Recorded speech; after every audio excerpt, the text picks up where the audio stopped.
Hai sobat, perkenalkan kami dari kelompok 2, golongan 3 angkatan 3 Latsar CPNS Mahkamah Agung tahun 2022. Pada kesempatan kali ini, kami akan mempersembahkan tokoh yang menjadi role model dalam penerapan core value ASN, yaitu berakhlak. Kami memilih 7 tokoh dalam setiap core value ASN. Nah, sebelumnya, apa sih itu berakhlak?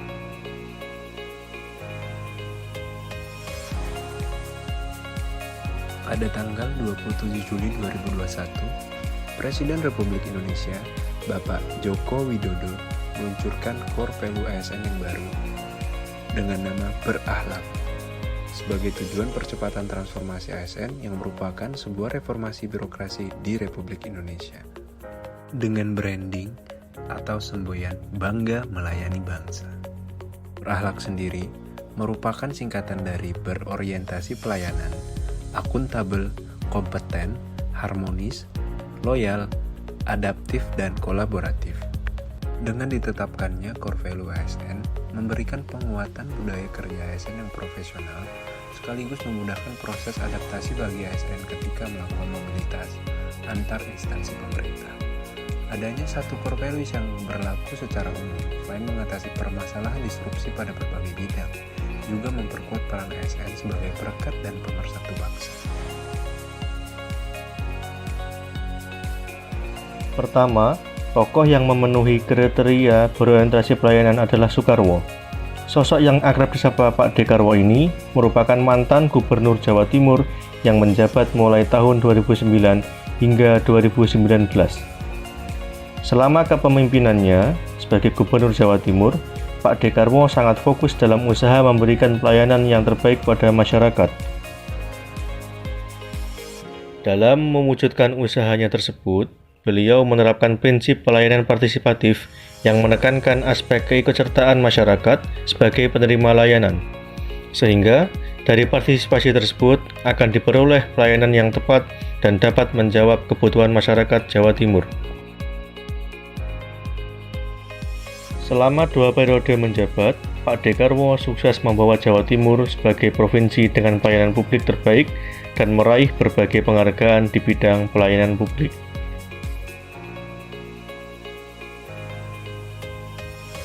Core value ASN berakhlak selanjutnya adalah akuntabel. Tokoh yang kami coba angkat yang sangat menggambarkan core value ini yaitu almarhum Bapak Artijo Alkostar yang pasti tidak asing lagi di kalangan dunia hukum Indonesia. Lahir pada tanggal 22 Mei 1948 di Situbondo dengan latar belakang pendidikan sebagai berikut. Sosok yang dinilai penuh integritas, jujur, dan tegas ini memulai karirnya sebagai tenaga pengajar, pembela, pengadil, dan terakhir menjadi anggota Dewan Pengawas KPK. Kepergian beliau pada 28 Februari 2021 tahun lalu menjadi kehilangan terbesar bagi dunia hukum di Indonesia. Selanjutnya kami coba akan menggambarkan hal-hal apa saja yang telah dilakukan oleh almarhum Pak Artijo yang memenuhi core value ASN akuntabel. Selain dari keberaniannya menghukum para koruptor, saat pensiun pada 22 Mei 2018, sepanjang 18 tahun mengabdi, ia telah menghasilkan sebanyak 19.708 berkas perkara di negara kita ini harus dapat memastikan seseorang itu kalau diadili itu tidak melanggar HAM dan hukum. Di cuplikan video di atas, beliau sedang menjabarkan saat dirinya berhadapan dengan mantan Presiden Pak Soeharto, yaitu Presiden kedua dari Republik Indonesia. Tidak seperti pejabat publik lainnya, karakter kesederhanaan dari sosok almarhum Bapak Artijo sangat populer di lingkungan kantor maupun di media. Hal tersebut terbukti saat situasi genting pada awal masa reformasi. Beliau menolak untuk dikawal oleh ajudan. Selain itu, selama 18 tahun mengemban jabatan hakim agung, almarhum menolak untuk mengambil cuti. Beliau juga pernah menolak mengambil 9 bulan gaji dan beberapa kali menyumbangkan gajinya untuk pembangunan masjid di daerahnya.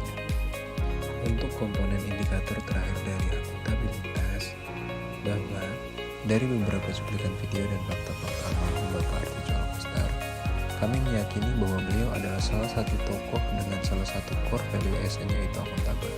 Hal tersebut sangat terbukti semasa beliau hidup hingga kepergiannya beliau selalu istiqomah dan konsisten dalam menjaga integritasnya selama dan sepanjang hidupnya.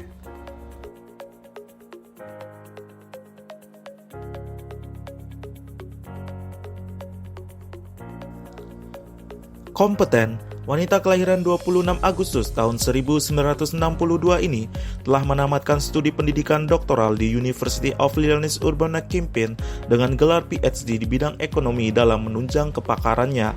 Di bawah kebijakannya, pada tahun 2022, anggaran pendapatan dan belanja negara atau APBN kembali mencetak surplus hingga akhir Juli 2022, yaitu mencapai 106,1 triliun rupiah atau 0,57% terhadap produk domestik bruto atau PDB.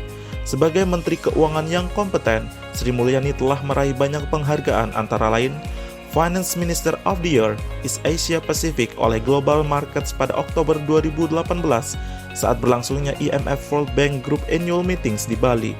Menteri Keuangan terbaik di Asia Pasifik versi majalah Keuangan Finance Asia tahun 2019.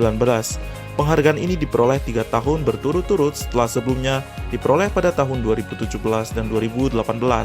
Terbaru, prestasi Ibu Sri Mulyani adalah Distinguished Leadership and Service Award yang diberikan dalam pertemuan tahunan anggota The Institute of International Finance di Washington DC pada tanggal 11 Oktober 2021.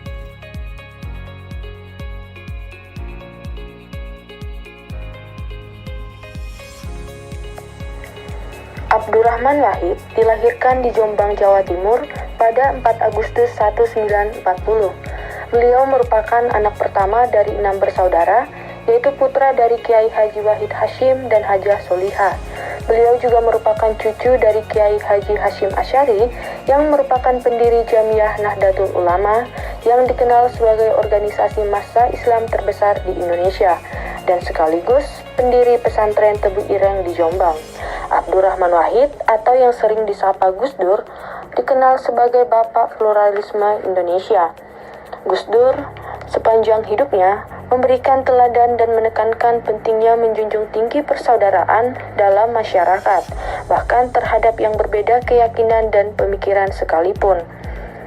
Gus Dur berhasil dalam menghapus aturan diskriminatif terhadap etnis Tionghoa yang telah berjalan selama lebih dari 50 tahun dan memperbolehkan etnis Tionghoa untuk merayakan Tahun Baru Imlek, serta beliau juga mampu menyelesaikan konflik Provinsi Irian Jaya dan mengubah nama provinsi menjadi Provinsi Papua.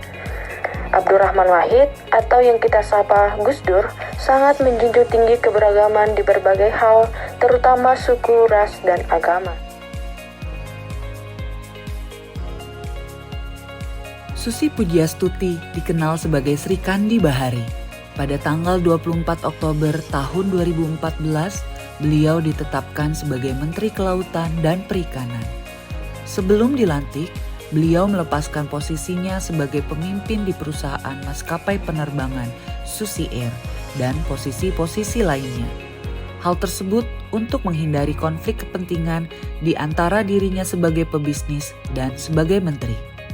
Nilai loyal sangatlah penting dan menjadi salah satu nilai dasar yang harus dimiliki oleh aparatur sipil negara. Susi Pujiastuti terkenal dengan sikapnya yang loyal terhadap tanah air. Beliau tidak pernah kompromi dengan pelanggaran yang terjadi. Hal tersebut dibuktikan dengan tidak dibiarkannya nelayan asing masuk ke ruang wilayah Negara Kesatuan Republik Indonesia. Beliau selalu berhasil menenggelamkan kapal-kapal asing yang berani masuk ke teritorial Laut Indonesia, sehingga kedaulatan Laut Indonesia tetap terjaga.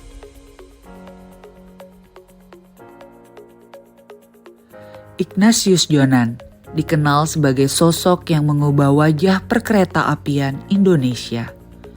Beliau banyak melakukan gebrakan saat menjadi orang nomor 1 di PT Kereta Api Indonesia. Contoh core values adaptif yang diterapkan Bapak Ignatius Jonan adalah dengan memanfaatkan kecanggihan teknologi informasi, di mana penumpang dapat melihat jadwal serta membeli tiket dengan mudah melalui aplikasi KAI Akses. Dengan adanya perubahan mindset dari product oriented menjadi customer oriented, Bapak Jonan sukses membawa keuntungan sehingga aset PT KAI meningkat. Karena kerja cerdas dan prinsip profesionalisme yang selalu ia pegang, Bapak Presiden mempercayakan Ignatius Jonan menjadi Menteri Perhubungan dan selanjutnya menjadi Menteri ESDM.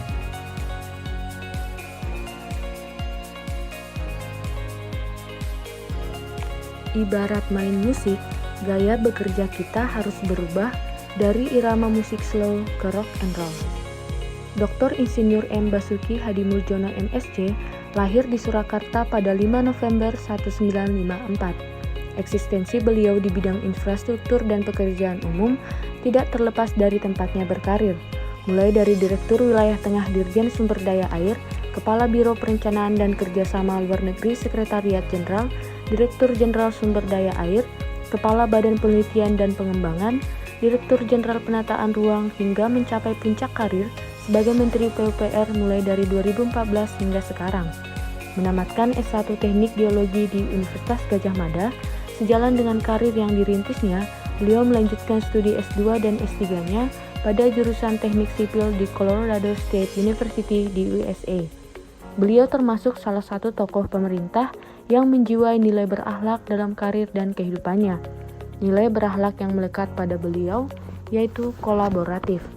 Bapak Basuki Hadimuljono telah melakukan beberapa kerjasama atau kolaborasi baik di tingkat nasional dan juga internasional.